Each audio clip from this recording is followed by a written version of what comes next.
today. Today is a little bit, I guess, half the people didn't turn up because of unfortunate events.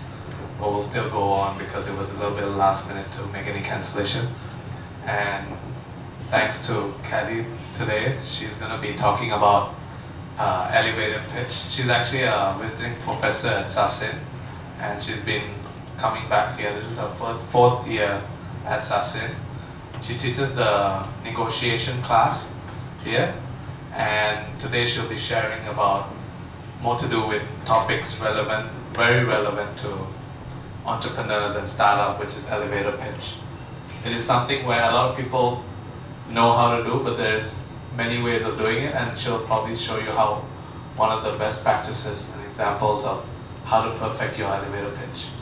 So Kathy, on her normal routine, she's the managing director of Red Shoe Communications, and she's been living in Singapore and around Asia for the past 15 to 20 years, right? So, yeah, so I think without further ado, she'll probably show you more about what her background and tell you more about this topic. Thank you for coming, and after the event, there'll be food outside like usual. It's your first time, then definitely there'll be some snacks outside and some drinks. There'll be some networking outside after the event. Thank you. Welcome. I have a pretty loud voice. I don't need this, do I? You can all hear me fine? Yeah, you've chosen a prime spot, let me tell you. Kathy, we're recording this, so using the mic might help. Oh, I'm sorry. And indeed, we use the mic. Okay, so thank you all for inviting me and for taking the time this evening to come and work on yourself. Because that's what we're here to do. Why do you want an elevator pitch? Why do you want to be able to deliver an elevator pitch? Everyone in this room has a reason, or maybe many reasons. How many of you want to be able to sell your business to potential customers or audiences like that?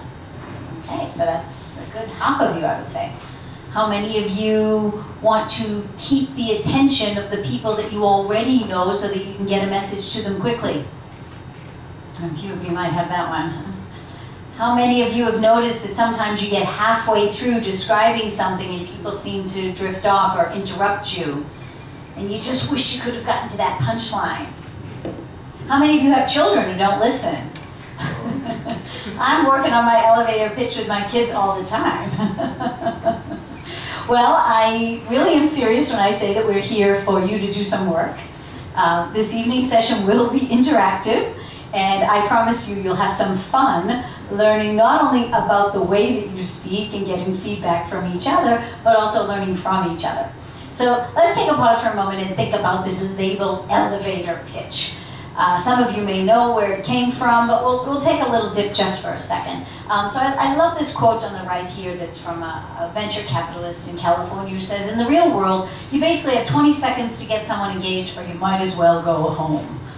It's a pretty American view, but it's a good summary of the mentality of those who created this. So the elevator pitch was originally coined by these two individuals here who had a lot of exposure to venture type folks, or folks seeking venture rather, and who found that there was a lot of frustration because those with the money would go to listen to those seeking the money and listen and hear about the process and hear about the background, and they still couldn't quite get to the bottom of what is it that this great invention will do, or what is your business proposition. And it was probably in there somewhere, but often when we're in love with our content, it's kind of hard to sum it up.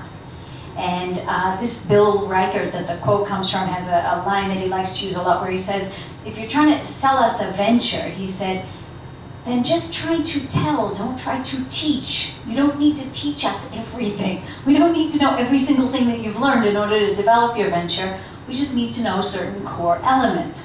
So The scenario was set up as, what if you met someone important in the lift, or in the elevator, as they'd say in the US, if you were to step in at round about the 10th floor, and if someone were to ask you a question, and if you only had that captive audience for the amount of time it would take to get down to the ground level, how would you use it? And the imagery is kind of nice too, because we can all picture those lift doors opening, and your audience can walk away. In fact, your audience kind of has to walk away then, because that's the ritual. The lift doors open and we step out. So could you, in that amount of time, deliver something that would give them such a wow factor that they'd want to talk more, that you'd leave them wanting more, asking for more? So some of you might have exposure to the elevator pitch concept, where it talks about getting the appointment out of the person, just getting them to want, to invite you in to talk more. That's one way to think about it. But I like to think of it much more broadly. You might not even be selling something that needs another appointment or that needs their commitment, but you may just want to sell an idea. You may see someone downstairs in the cafeteria who asks a simple question like, how's it going? And can you, in a short amount of time, while he's moving his tray along to get lunch, can you tell him something that updates him on your department, or interests him in a new topic that you're pursuing that maybe you could collaborate on, or perhaps just impresses him with how well you're doing? How could you do that? So, the elevator pitch is the simple label. I love this little picture over here, by the way, I just had to use it, the elevator. And the concept is purely this. Someone steps into the lift and asks you, in this case I've made this question super simple, just something like, what do you do? So maybe I could pause on this and just ask, is there anyone here who has a venture, an entrepreneurial venture, that you haven't yet sold to investors, and tonight you're thinking of working on it specifically to sell your venture to investors? Is anyone in that situation? Okay, so at least one person is. So for the rest of you, you still have something to sell. If I ask, what do? You might want to sell your company or your company's services. You might want to sell yourself as a prospective job candidate when you finish your SASN MBA. You might want to sell your department here at SASN. So whatever it is, if someone were to ask that simple question, what do? Then what do you do? With a good elevator pitch, it's simple. You respond with something that is concise, short and sharp. That forced environment, this imaginary elevator, forces you to keep it short. It's got to be professional, and yet you have to sound like a human being. So you will see, if you look this topic up online, you will see there are loads of recommendations out there about how to deliver a very formal, rigid, acronym-filled management speak type elevator pitch, but human beings don't really talk that way. So could you do it in a sort of conversational way and yet be professional? Here's the toughest bullet of all of these. Targeted to the audience. So would you give that answer about what you do differently to different people? Now, again, if you look this topic up, not many people talking about the elevator pitch will take this part. Most of them will say, just get a great elevator pitch, memorize it, and give it to everyone. But in fact, that's not how humans communicate. We speak differently to the gentleman who sells us a newspaper than we do to our boss. We do. We adjust to the audience. And so a good elevator pitch should do the same thing. You should somehow size up quickly what this person seems to be, or who they are, or the data around you. Are you meeting them in the SASN Entrepreneurship Center? Are you meeting them on an airplane? And you should adjust accordingly. So we're going to work on that a little bit too. And then I'm giving you 30 seconds. Now you might have seen that Bill Reichert a moment ago said 20. We'll probably up the ante to 20 ultimately. But 30 is a good benchmark to start with. Okay, so when I think about the elevator pitch, one of the things that helps me the most is to think about one of my brothers who is a very impatient guy.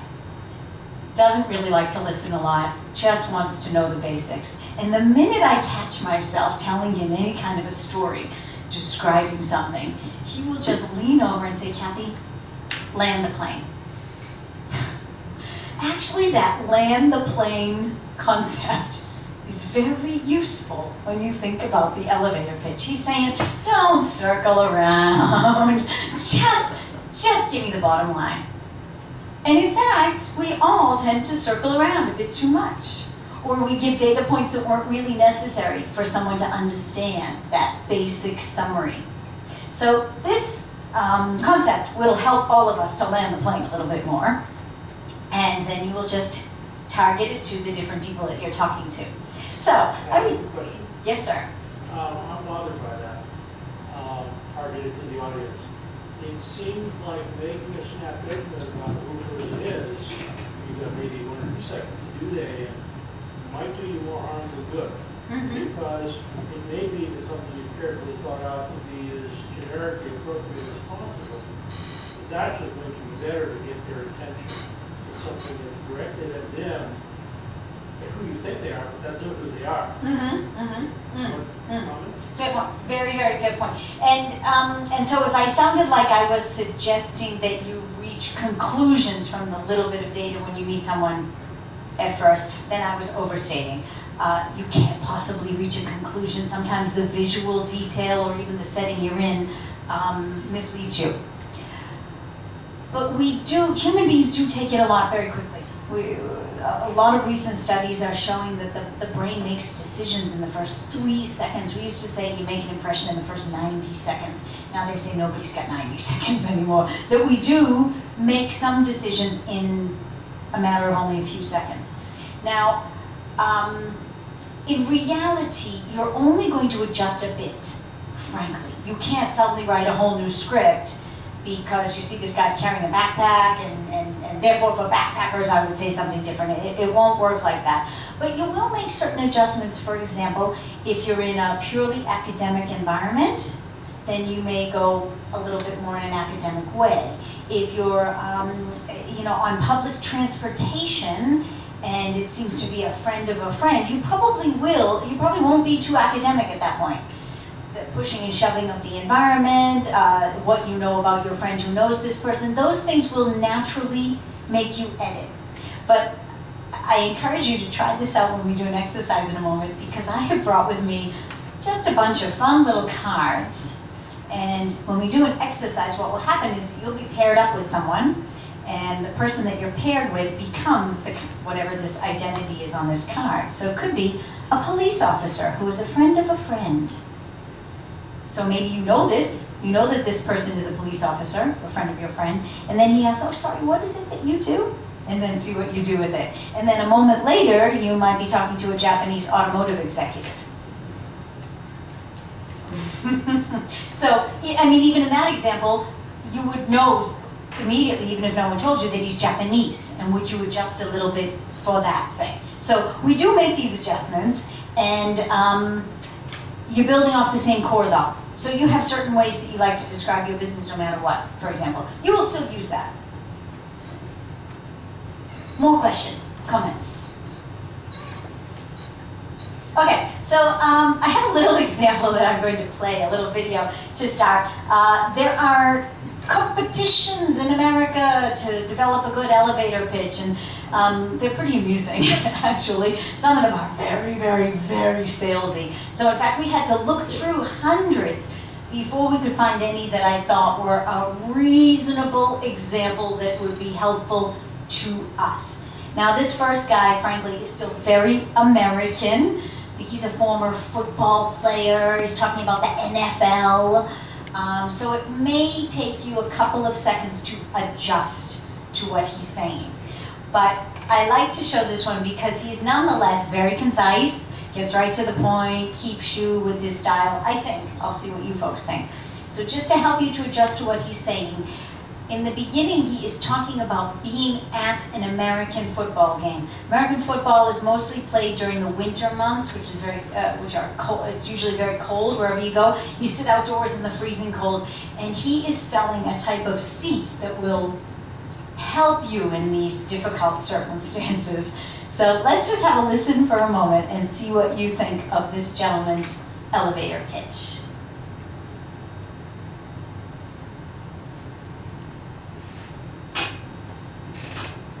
It's a cold night and you're at your son's football game. After the first quarter, you realize these bleachers are so cold, my butt is numb. I have the perfect solution, the hot seat. The hot seat is a cushioned stadium seat with a heated base and back. Now there are cushioned stadium seats available that aren't heated, and heated stadium pads that don't offer back support. The hot seat combines these two elements, providing a portable, cushioned, heated stadium seat with the USB port to charge your mobile device. According to WorldStadiums.com, there are over 73 million outdoor stadium seats in America alone. I'll use the internet, my personal NFL connections, and amateur booster club organizations to sell 2,000 units by year 3, resulting in $120,000 in sales. I need $19K for development, manufacturing, and marketing. Investors can expect a 3x return by year 3. Don't let frost bite your buns. Get the hot seat. Was that too fast? Do you want me to play it again? Or could you follow what he said? Did you get enough of it to get a sense of what he was doing? So what did you notice about his delivery? What was contained within that very quick elevator pitch? Too much? Yeah?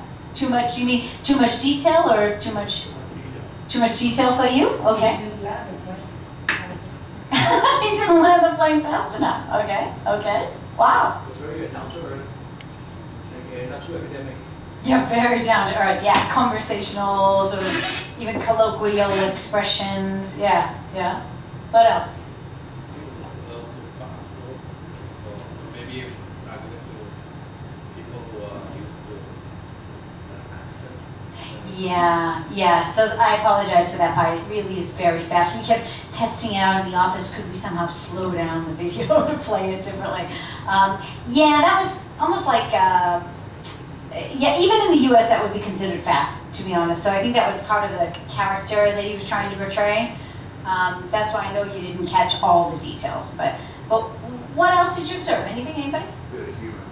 Bit of humor, yeah? Yeah, where did you catch the humor? Well, stop me, which is there to try and draw you in. Yes. Yeah, yeah. Don't let frost bite your butt. So the frostbite is usually a combined word, meaning, you know, your extremities have been frozen, but he sort of split the word and made a little bit of a pun. Yeah, yeah. More comments? So that is that is kind of a quintessential elevator pitch where you're genuinely looking to raise money.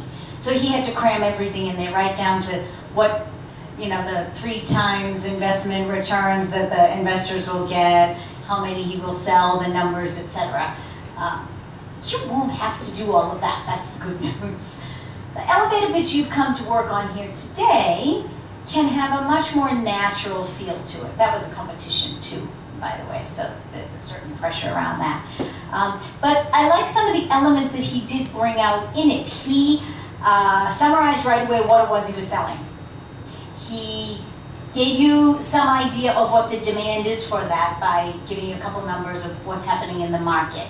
He compared a couple of its features to what is or is not already in the market, so he kind of got you thinking about how useful it might be. And then he added on the personal bits, the color, to make it fun. He also kind of ended in a liftoff, you know, saying, so don't let frostbite your butt, like sort of asking for the sale at the end of it. There were a lot of good elements in there. For me, it's something more like he is relieving the person from stepping out of the elevator. Relieving them of stepping out, what do you mean? I mean, don't let the frost bite. Ah, yeah. Ah, that's an interesting way to put it. So maybe he packaged it up, that he sort of rounded off the ending so well that you could walk away easily. Okay, see you later. Ah, maybe. That's interesting. Yeah, yeah. Okay, so you guys are going to have some fun doing this yourselves now. So already we can see, even in somebody who won a competition, that, yeah, there's plenty of improvement that can be made. So now the question is, what about you? So you're going to stand up, and this is a standing up exercise. And you're going to pair with someone, and I would encourage you to pair with someone you don't already know. And all you have to decide is between the two of you, who is A and who is B. Really easy to decide. And then person A gets to pick the card, and person B, and you get to know who this is. There's no mystery about it. So, you know, as I said, if I say, okay, so I'm a police officer who's a friend of a friend, and if I'm doing this together with, sorry, remind me what Andreas. So if I'm doing it with Andreas, then Andreas gets a moment to pause and think, okay, all right, so a person who's a police officer just asking me, what do I do? What do I want to say in 30 seconds, okay? It's pretty much as simple as that. Now, if anyone is sitting here thinking, oh no, I don't know how to do this yet, that's a natural thought. I've just given you a little bit of background and one example. In fact, as we move along, I'm going to give you a structure and we're going to put a little more of a frame around it. But it's fun to get rolling and try it out already, because once you've tried it and you sort of get a feel for what's easy, what's difficult, then it enables you to be much more, to make your brain really much more receptive to learning a framework. Okay, so let's just have a little fun with it. Everybody stand up and find a pair somewhere, and I'm going to go around and give all of you audiences.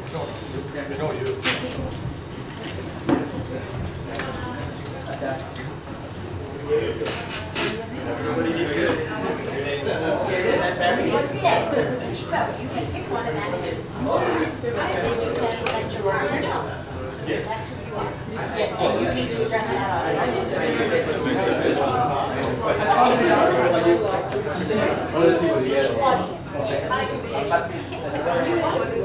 I'm not sure what to do. And get ready to address that. Don't start until I call time, folks, okay?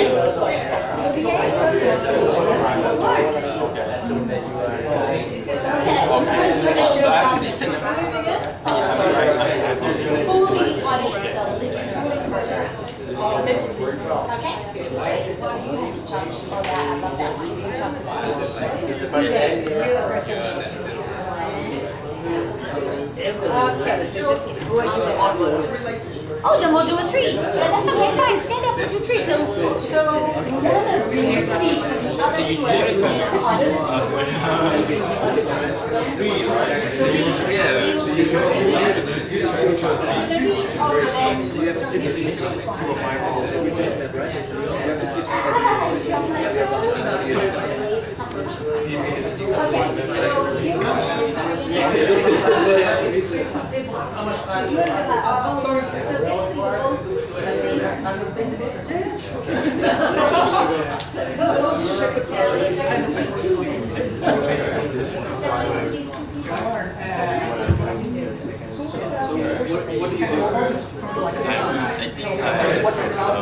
What he does to you, the old auntie. Yes. Like that? Yes. Nope, just so you, are you in? Yes, so you need to address this. This is perfect. Okay, is everyone ready? I'm ready because I have to know it.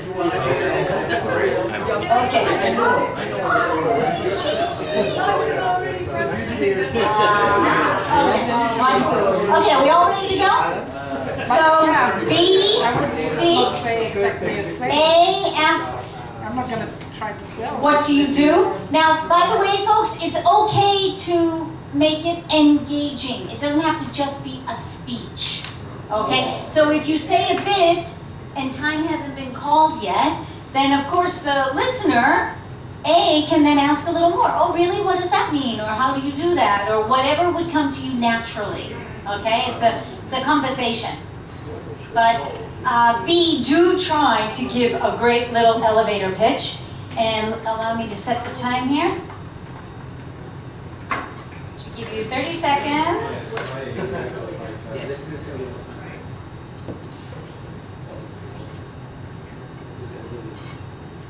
And go.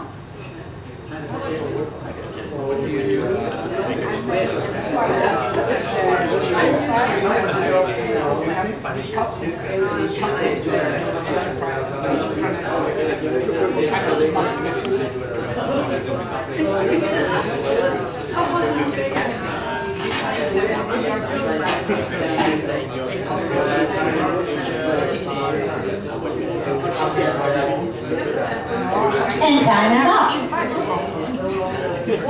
Stop. Okay. That's it. Time is up. That was 30 seconds. Yes.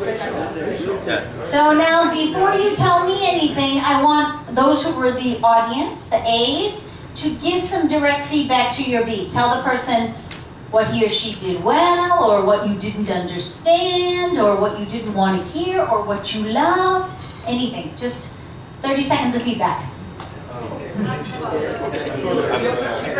are really expensive. Easy to understand.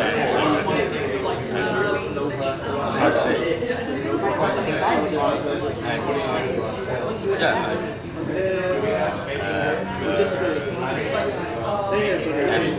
I understand what you are doing now.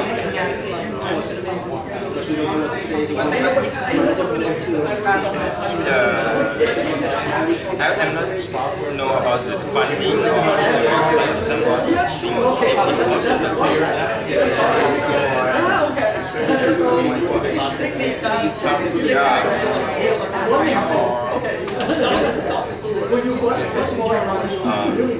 Okay, let's take a pause.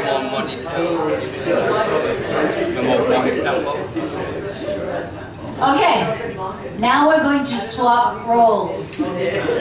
So, no, it's okay, I'll give you another audience. In fact, here, may I ask, could you help me to hand them out to a few other people behind you? And I'll take, that's all right, you've got enough there, and I'll take this side of the room. So, yeah, you can give me that one back. Why don't you take one from here? Thank you. You need to take one. Yeah, so other side, swap around. Give me that one. Okay, thank you. Yeah, you can swap with each other if you like, I don't mind. I'm working it, okay. And you're going to work with them. Thank you. And a refract. You get a new one? Okay, everyone have a new one? Yes? Did you get a new one? Yes, switch to. You get a new one? Ah, yeah, let's think how we do that. Then you can both do it. And these guys can start giving feedback. So after I call 30 seconds, then the other person does it. Okay? So, like, so you could go first, and then when I call 30 seconds, then it's Nick's turn, and then you can give feedback to both. Shall we do that?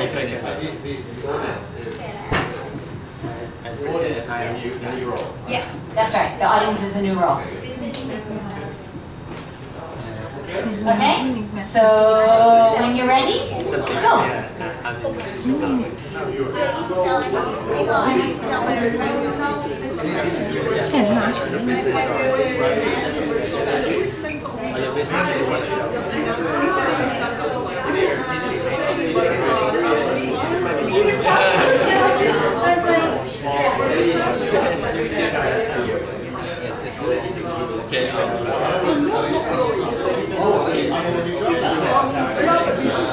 I'm looking at digital marketing company and marketing to help my clients.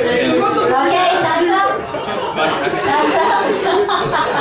Okay, so we have a group of 3 in the corner, so now I'll start time again, and you folks, the other person do it, and the rest of you give some feedback, and you guys can explain to this lady what we're doing. Okay, so just give 30 seconds of feedback, and you guys go ahead.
Now another lady has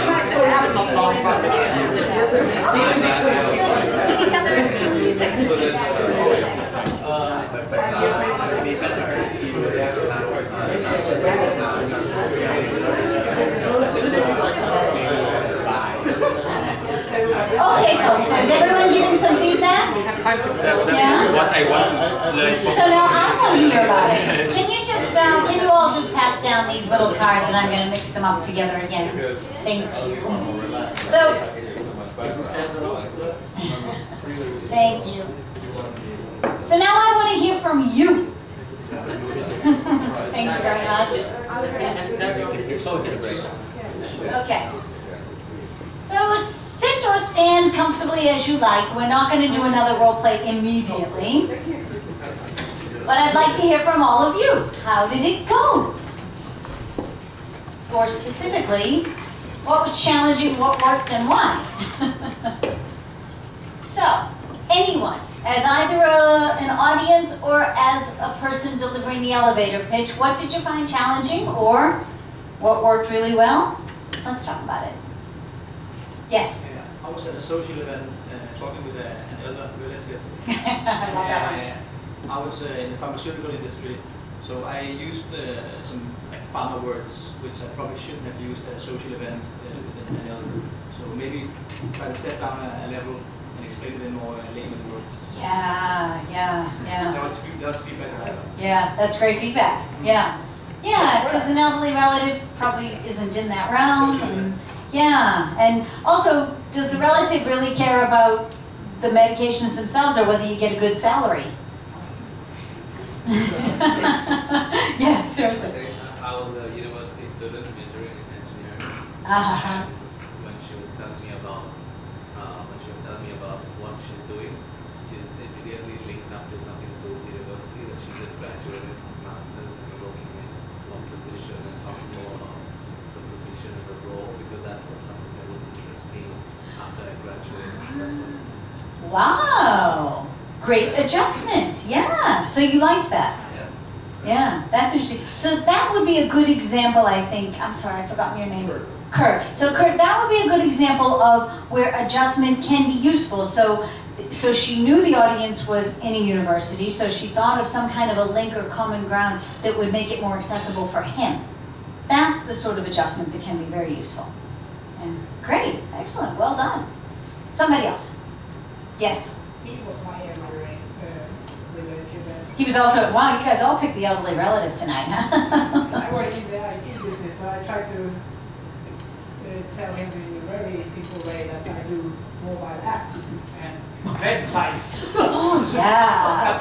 No, it was really not too technical. Yeah. I know what apps are, but I didn't understand the 5 or 6 acronyms of apps. This is very valuable, Andres. You talk all day long in these acronyms, right? And then you step out of your world and someone else doesn't understand you. I do intranets, ERPs, industrial systems. Oh my Yeah, goodness. an ERP or an IAP.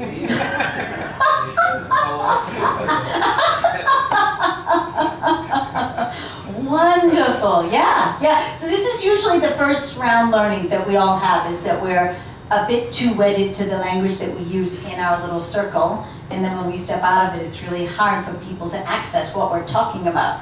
And sometimes the audience doesn't want to admit that they don't know. So they try to fake it, but then it doesn't become a very genuine conversation. So great, wonderful feedback. How did it go the other way around?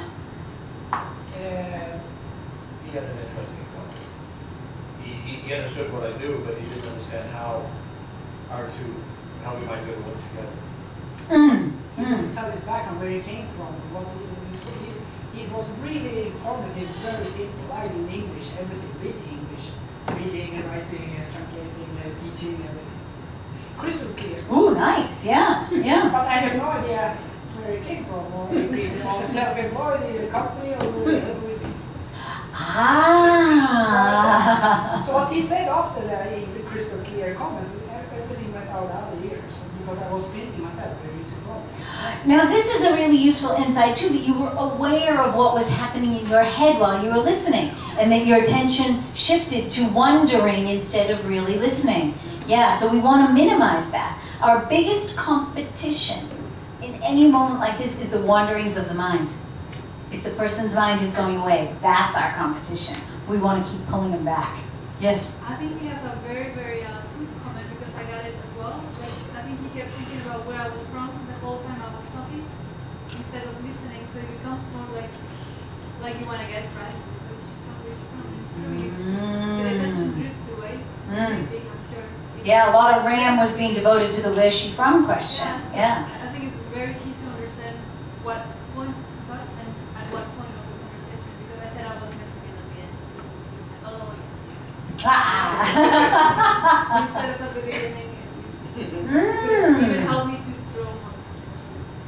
Is this individual or is this important? Well, okay, so the painful answer to all of this is we can never read the other person's mind. We don't know if they're wondering about where we've come from or wondering what the acronym means. We don't know. So really, in communications, everything is our best guess. It's picking up the signs. Sometimes the sign is movement, or the flickering of their eyes, or you know, signals that make us think maybe we're losing their attention or maybe they're confused. So we try as best we can to pay attention to those signals and to adjust accordingly. But unfortunately, there's no blueprint. I think there are certain things where you can kind of predict. Like for example, I was in Hong Kong and I was representing a Thai startup. And obviously when they walked to the booth, the first thing they stared in my face and I'm like, yes, I'm Thai.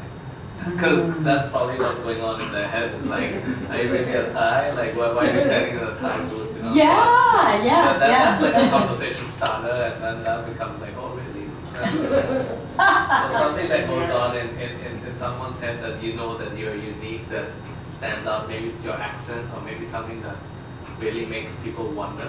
But I think something that can be a way to start a conversation, maybe. But to do in the elevator pitch, to say it out in the beginning also helps to take the wonder off their mind.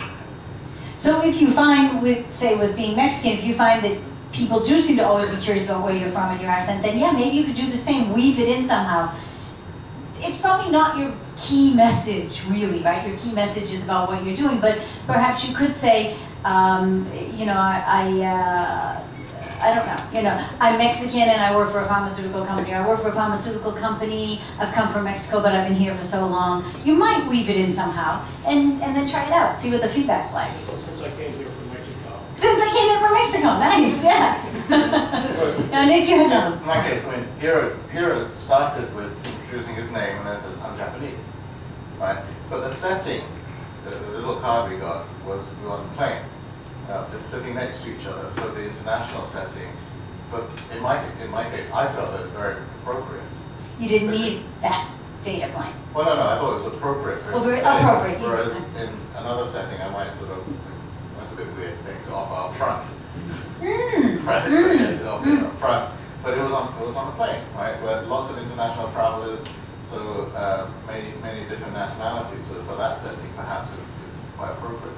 Yeah, great. Now that's a tricky one, that a business person next to you on an airplane, profession unknown. And that happens sometimes. You get into a situation like that. All I know is that we both fly, or we're both flying right now. So you do have to grasp quickly, or rather decide quickly what you offer up. So what about the rest of it? Was and then immediately after, he said, I'm a sales executive. So immediately I knew what he does. His nationality, what he did within the first 3 sentences. You know, like within 5 seconds, I knew his name, his nationality, and what he did. Wow. So that was excellent. Yeah, really, yeah. And very appropriate to the setting. Yeah. Excellent. So already we have we're observing some things that went really well. And we also had some pieces that didn't fit as well as we thought. And for everyone who tried it out, probably even inside of yourself, you feel like this bit was good, but you don't feel so good about that bit. So now let's try to put a little structure on it and see if that might help.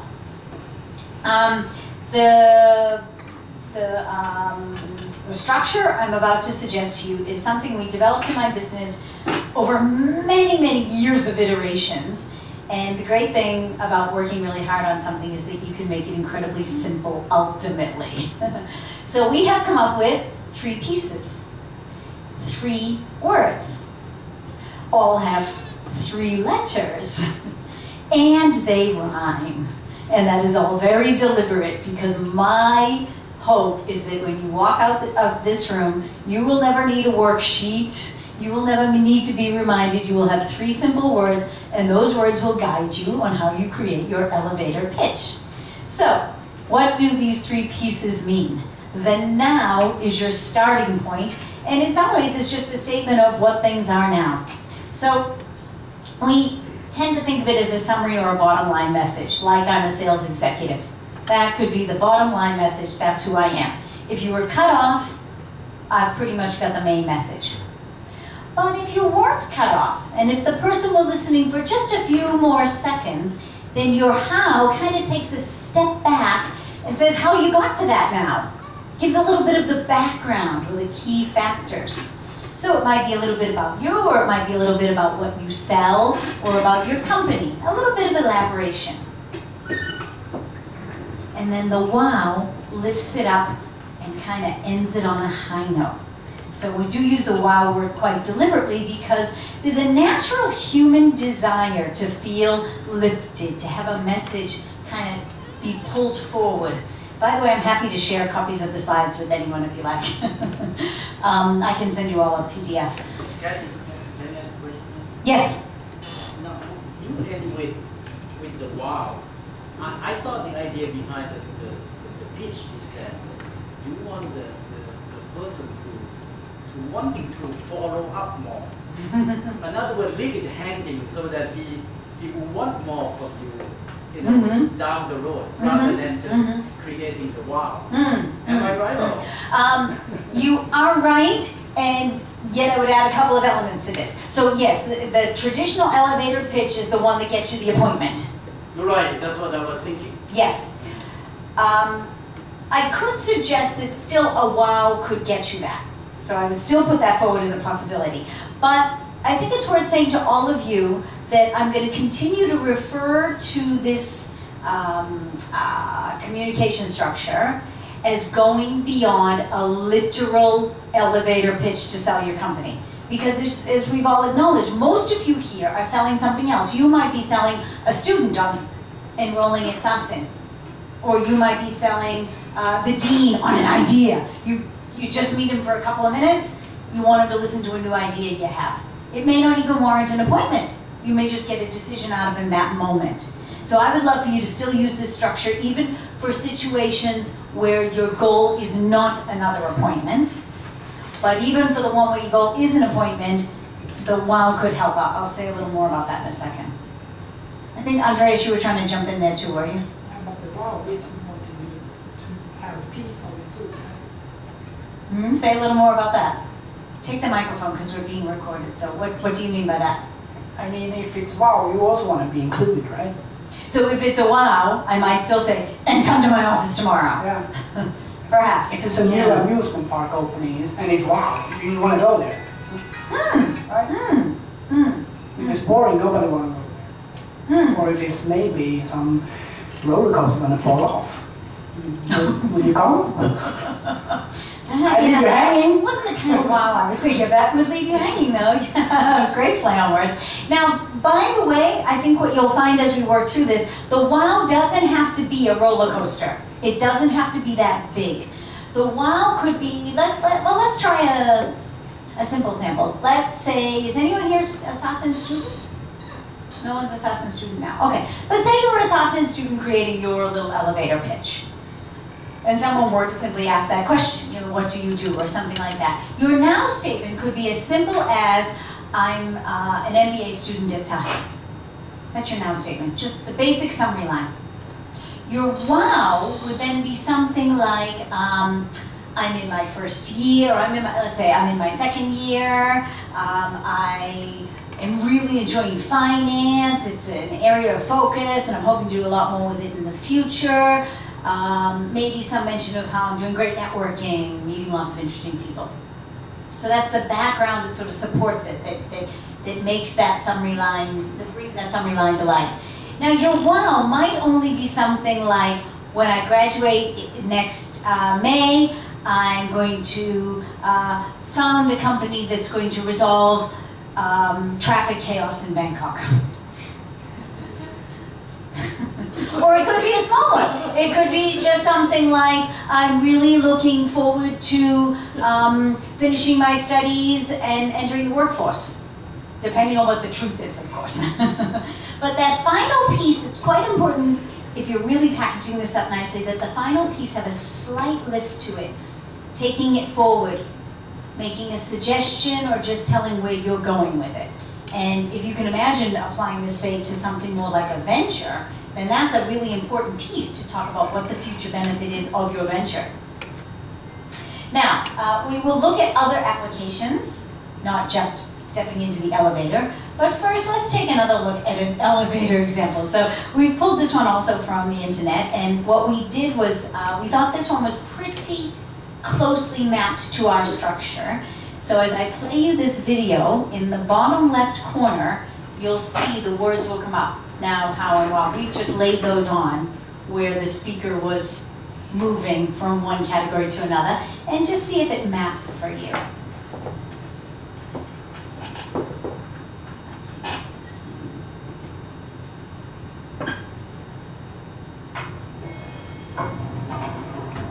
Hi, I'm Candace Cade, the founder of Day to Night Convertible Heels, which are patent pending. So there's over 50 million women in America that wear high heel shoes every day that absolutely kill their feet while they're walking into work in the morning, going out at night, and they usually have to carry extra shoes with them in their bag everywhere they go, which is a pain. So with Day to Night Convertible Heels, you simply press a button and the heel comes all the way off, and there's 5 different heel heights. You can pick and choose whichever height you want to place on, and they're fashionable and comfortable. Women absolutely love our shoes. So we've already proven the market by pre-selling over 500 pairs on our website, convertibleheels.com, and we're now ready to ramp up production and just need some investment money. Day to Night Convertible Heels is looking for $250,000 for a 25% equity, which will provide a 10x return within 5 years. That's a real pitch. So, could you see the words down on the left where we identified the different pieces? So we've just dissected it a bit here. So what was her now? Her now was that she's got Day to Night Convertible Heels and they're patent pending. That was her bottom line, her summary message. Her how was about the 50 million women who wear heels every day, how it hurts their feet, and then she went into a bit more on her solution, basically. So her how was kind of a combination of background on the demand, and then she kind of went into how her product addresses it. And then her wow was, I pre-sold 500 pairs. I'm going to give you a 10 times return if you give me $250,000 in investment. Done. Now, again, somewhat like the first one, these people packed more data in than you will need to. Partly because it's a competition, but also because of the nature of the story here. But imagine if you don't have all that stuff you have to pack in, you don't have to talk about return on investment and how many you're going to sell, and you just have to have a nice or interesting or compelling conversation about what you do or what you offer or what you're selling or where your business is going. You could easily fit it into these 3 pieces. Nick? But in this case, because she had a product in hand, she didn't have to explain what convertible heels is, right? So if she didn't have a product, then perhaps she would need to explain what a convertible heel is and eat into her a lot of time. Right? And she knew she was talking to investors. Yes, so this was a rather prescribed setup too. But then your point is absolutely right, which would suggest, therefore, if you've got something that really requires a demonstration, carry it around with you a lot. Yes. I do. You do. Hey, you take your phone out to show what business you were in. Yeah. Yes. What do you feel about having your presentation card? Because that also sometimes could be like a time saving, right? Because I think people can read and hear at the same time, so maybe they can scroll down and see, for example, in my case, I come from Mexico. If it says something in my car, right, like the address from my company in Mexico or something, you can read time with that to the audience. positive, or do you think it's possible that it creates positive impact while doing your pitch to save time on giving background or? It is such a good idea to think about whether your card is helping you, whether it's really delivering the message you want, or is it just creating more questions or creating confusion or making people wonder. So I encourage the question. The answer is really going to depend on many factors, on you, on the kind of people you're meeting. The evidence isn't great that they can read and listen to you at the same time, to be honest. Human beings are not multitaskers like we think we are. And so the studies show that if the brain is, like, say, reading, but then trying to listen to you and reading, that it actually loses 3 seconds each direction. So as I look at your card, if I really focused on your card, but then I try to listen to you, I lose 3 seconds switching to you, and then I might lose another 3 going back. So I'm not so sure about the multitasking part. But on the other hand, very often in Asia, we hand a card and we go silent for a minute. We let the person read it. So then, it may not be multitasking so much, but it might help to achieve your goal. Yeah. So back to Nick's point, the question is just how do you use whatever resources you've got to help people get this message? And the demo could be one.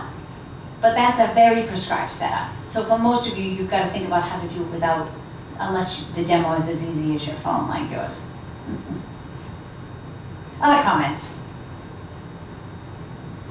Here is a really cool solution. He had the products he sells on his business card. So they have to explain it. He'll show you. Yeah. It's quite useful. Yeah. Yeah. Really cool. Thinking about you now. Yeah. Because he did it all right.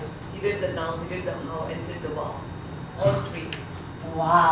Could I go take over? His card. Oh, yeah. Yeah. This is what I said. That was I was thinking about when you talked what he did. I went through that area because I was thinking, what is he selling? Because he didn't show me the card, and now it's crystal clear. Yeah. Wow. Fantastic. I would imagine explaining all these would eat a lot of time. Yeah, that's right. Yeah. A little bit complicated, difficult to describe clearly. So showing the picture. But are they interesting, those products? No, but it explains what he does in less than 30 seconds. To the right audience, But are they interesting products? Yeah. Or they just Mama Apple pineapple product?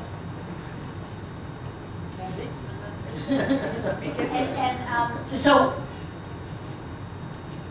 why does the answer to that question matter? Yeah, why is it important to you whether they're interesting or not?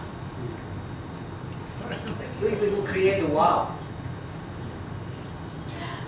But we're hearing that there was already a wow in the spoken, right? So that piece with the pictures is basically filling in the how, giving you the background to it. And even if it's not super interesting, let's say it's not interesting,